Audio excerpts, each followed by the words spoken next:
नमस्कार विद्यार्थी मित्रांनो, तर कॅपराउंड 2 चे प्रोव्हिजनल सीट्स आज रिलीज केले जाणार आहेत. बट विद्यार्थ्यांच्या मनामध्ये एक प्रश्न उभा राहणार आहे की हे प्रोव्हिजनल सीट्स नेमके काय असतात, है ना? प्रोव्हिजनल सीट्स रिलीज झाल्यानंतर पुढची प्रोसेस काय असणार आहे? आपल्याला नवीन कॉलेज निवडता येऊ शकतं का? ऑप्शन फॉर्ममध्ये काही बदल करता येऊ शकतात का? तर याच प्रश्नांचं उत्तर मी तुम्हाला आजच्या व्हिडिओमध्ये सविस्तर सांगणार आहे. त्यामुळे सगळ्यांनी हा व्हिडिओ शेवटपर्यंत बघायचा आहे. त्याआधी एक महत्त्वाची गोष्ट तुम्हाला सांगू इच्छितो. येणाऱ्या वर्षामध्ये म्हणजेच 2027 मध्ये जर तुम्ही MBA CET देण्याचा प्लॅन करत असाल तर त्यासाठी येत्या 10 तारखेपासून म्हणजे 10 ऑगस्ट पासून आपली लाईव्ह बॅच सुरू होत आहे, ज्यामध्ये तुमचा MBA CETचा संपूर्ण सिलेबस हा लाईव्ह सेशन्स मध्ये कव्हर केला जाईल.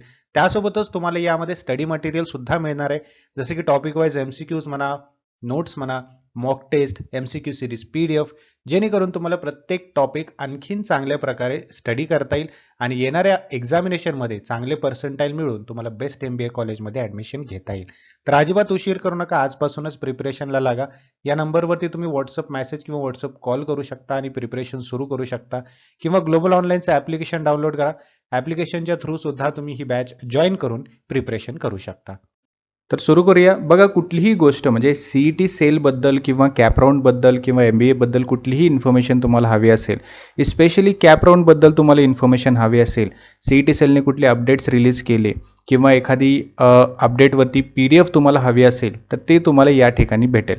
बघा, ऑफिशियल वेबसाईटवरती जायचं, इथे कॅप म्हणून ऑप्शन दिसेल, त्या कॅपमध्ये 26-27 सिलेक्ट करायचं. असं पेज जे आहे ते ओपन होईल. यामध्ये MBA MMS तुमचा कोर्स आहे त्यावरती क्लिक करायचं. मग एक पेज ओपन होईल. या ठिकाणी सर्व अपडेट्स, न्यूज है ना, इम्पॉर्टंट डेट्स, या सर्व गोष्टी तुम्हाला समोरच दिसतील. इवन मेरिट लिस्ट जे आहे है ना, वॅकंट सीट जे आहे ते सुद्धा तुम्हाला इथे दिसून येतील. ओके. तर काही इम्पॉर्टंट पॉईंट्स आता आपण बघून घेऊया. ठीक आहे. आता तुम्ही पाहिलं की प्रोव्हिजनल वॅकन्सी तुम्हाला कुठे दिसणार आहे, बट प्रोव्हिजनल वॅकन्सी एक्झॅक्टली आहे काय? बघा, कॅपराउंड 1 आता झालेली आहे. कॅपराउंड 1 मध्ये जे काही रजिस्ट्रेशन झाले, जे काही सीट्स आता अलॉट झालेले आहेत विद्यार्थ्यांना, बरोबर आहे, त्याच्यानंतर जे काही महाविद्यालय आहेत त्याच्याकडे किती उपलब्ध सीट्स राहिलेले आहेत, किती उपलब्ध रिक्त जागा राहिलेल्या आहेत, ते तुम्हाला वॅकंट सीट्समध्ये दाखवले जातात. म्हणजे प्रोव्हिजनल वॅकंट सीट्समध्ये तुम्हाला दाखवले जातात, है ना. म्हणजे तुमच्याकडे आता उपलब्ध किती जागा आहेत किंवा उपलब्ध सीट्स किती आहेत, है ना, कॅपराउंड 1च्या अलॉटमेंट नंतर. आता तुमच्याकडे जितके सीट्स राहिले तेवढ्या सीटसाठी तुम्हाला काय करायचं, रजिस्ट्रेशन करायचं आहे, सबमिशन करायचं आहे. ठीक आहे. त्यामुळे विद्यार्थ्यांना कोणत्या कॉलेजमध्ये आणि कोणत्या शाखेत किती जागा उपलब्ध आहेत याचा अंदाज येत असतो. आलं लक्षात? ते असतं तुमचं प्रोव्हिजनल वॅकंट सीट. आता या गोष्टीनंतर सगळ्यात महत्त्वाची गोष्टी आपल्याला काय करायच्या आहेत. ठीक आहे. आता प्रोव्हिजनल वॅकंट सीट्स जे आहे ते काय आहे आपल्याला कळलं, जी की आज आपली रिलीज केली जाईल. ओके. मग त्यानंतर आपल्याला काय करायचं, वॅकंट सीटची जी PDF आहे ती व्यवस्थितपणे केअरफुली तुम्हाला काय करायचंय, तपासायची आहे. ठीक आहे. केअरफुली चेक करायची आहे. त्याच्यानंतर दुसरी गोष्ट म्हणजे ज्या कॉलेजमध्ये सीट्स उपलब्ध आहेत त्या कॉलेजचा कट ऑफ बघायचा आहे, है ना. त्या कॉलेजचा मागे जे राऊंड झालेले आहे त्या राऊंडचा ॲडमिशन ट्रेंड पाहायचा आहे आपल्याला. ठीक आहे. म्हणजे बेसिकली तुम्हाला ट्रेंड तपासायचा आहे किंवा कट ऑफ त्याला म्हटलं तरी चालेल. कट ऑफ जो आहे तो तपासा, म्हणजे दोन्ही गोष्टी तुम्हाला तपासायच्या आहेत. ठीक आहे.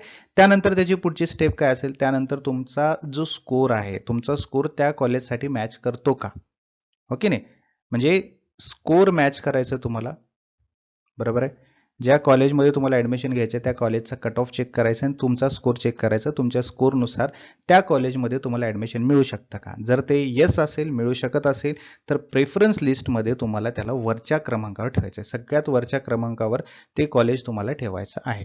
ठीक आहे. प्रेफरन्स फॉर्म जेव्हा भरत असाल तेव्हा फॉर्म भरताना फक्त एक फेमस कॉलेजेस निवडायचं असं नाही. म्हणजे तुम्हाला 3 गोष्टी डिवाइड कराव्या लागतील. कुठल्या कुठल्या? एक म्हणजे तुमचं ड्रीम कॉलेज, दुसरं म्हणजे तुमचं टार्गेट, तुमचा टार्गेट काय आहे त्याच्यानुसार, आणि तिसरी म्हणजे सगळ्यात महत्त्वाची म्हणजे सेफ कॉलेज. ठीक आहे. असं 3 कॅटेगरी करून ड्रीम कॉलेज प्रेफरन्स द्यायचं सगळ्यात वरच्या साईडला, त्याच्यानंतर टार्गेट कॉलेजचा द्यायचा, त्याच्यानंतर सेफ कॉलेजचा द्यायचा, असा क्रमांकानुसारच प्रेफरन्स द्यायचा आहे. ठीक आहे. सो हे सर्व गोष्टी तुम्हाला आता करायच्या आहेत. ऑनलाईन सबमिशन फॉर्म तुमचा सुरू होईल. ठीक आहे ना. आता उद्यापासून तुमचं ऑनलाईन सबमिशन कॅपराउंड 2 साठी सुरू होणार आहे. तर या गोष्टी अजिबात विसरायच्या नाही, या गोष्टी लक्षात ठेवायच्या आहेत. आणि त्या व्यतिरिक्त आणखीन महत्त्वाच्या गोष्टी तुम्हाला लक्षात ठेवायच्या आहेत, जसं की वॅकन्सी सीट तुम्हाला दिसत आहेत, कॉलेजमध्ये वॅकन्सी सीट आहेत, बरोबर आहे की नाही? मग वॅकंट सीट आहेत आणि माझा कट ऑफ पण दिसतोय, याच्यामध्ये मॅच होते, म्हणजे तुम्हाला सीट मिळणार असं कन्फर्म नाही. तुम्हाला निश्चितच सीट मिळेल, ॲडमिशन मिळेल असं नसतं. यामध्ये भरपूर साऱ्या गोष्टी असतात, जसं की त्याच्यामध्ये मेरिट बघितलं जातं, राईट? त्याच्यामध्ये कॅटेगरी बघितली जाते, राईट? त्याच्यामध्ये रिझर्वेशन बघितलं जातं, करेक्ट आहे? प्रेफरन्सेस बघितले जातात, यावरती अवलंबून असतं. मग प्रेफरन्स फॉर्म भरताना कोणतीही घाई करायची नाही आहे, या सर्व गोष्टी बघायच्या आहेत, है ना? ऑफिशियल जे वेळापत्रक आहे त्या सर्व प्रक्रिया पूर्ण करायच्या, त्या वेळेच्या आतच प्रक्रिया पूर्ण करायच्या. आलं लक्षात? या गोष्टी तुम्हाला लक्षात ठेवायच्या आहेत.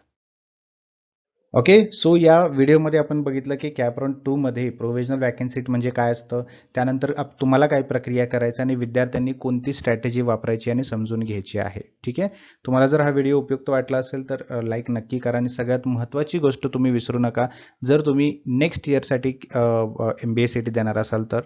आणि तुम्ही जर येणाऱ्या वर्षामध्ये 2027 मध्ये MBA करायचा विचार करत असेल तर तुमच्या प्रिपरेशनला अगदी बूस्टअप करण्यासाठी आपल्याकडे लाईव्ह बॅच 10 तारखेपासून सुरू होत आहे. 10 ऑगस्ट पासून ही लाईव्ह बॅच सुरू होणार आहे. यामध्ये MBA CETचा तुमचा संपूर्ण सिलेबस जो आहे तो कव्हर केला जाणार आहे लाईव्ह सेशन्समध्ये, जे एक्सपर्टच्या अंडर तुम्हाला स्टेप बाय स्टेप गाईड केलं जाईल. यामध्ये तुम्हाला जर काही अडचण असेल, लाईव्ह सेशन अटेंड करता येत नसेल तर तुम्हाला रेकॉर्डेड सेशन पण मिळतील, जेणेकरून तुम्ही तुमची स्टडी कंटिन्यू करू शकता. यासोबत स्टडी मटेरियल जसे की टॉपिक वाईज MCQs म्हणा, नोट्स आहेत, मॉक टेस्ट सुद्धा तुम्हाला प्रोव्हाइड केली जाईल, MCQ सिरीज तुम्हाला प्रोव्हाइड केली जाईल. ह्या MCQ सिरीजचा फायदा तुम्हाला असा होईल की तुम्हाला टॉपिक वाईज स्टडी करता येईल, प्रत्येक टॉपिक तुम्हाला स्ट्रॉंग करता येईल, जेणेकरून येणाऱ्या एक्झामिनेशनमध्ये तुम्हाला चांगले पर्सेंटाईल मिळून एका ड्रीम कॉलेजमध्ये MBA किंवा MMS करण्याचं स्वप्न पूर्ण करता येईल. तर उशीर अजिबात करू नका. या नंबरवरती तुम्ही व्हॉट्सअप मेसेज करा किंवा व्हॉट्सअप कॉल करा आणि प्रिपरेशनला सुरुवात करा, बॅच जॉईन करा किंवा ग्लोबल ऑनलाईनचं ॲप्लिकेशन डाउनलोड करा. ॲप्लिकेशनच्या थ्रू सुद्धा तुम्ही बॅच जॉईन करू शकता आणि प्रिपरेशनला सुरुवात करू शकता. उशीर अजिबात करू नका, आजपासूनच स्टडीला सुरुवात करा.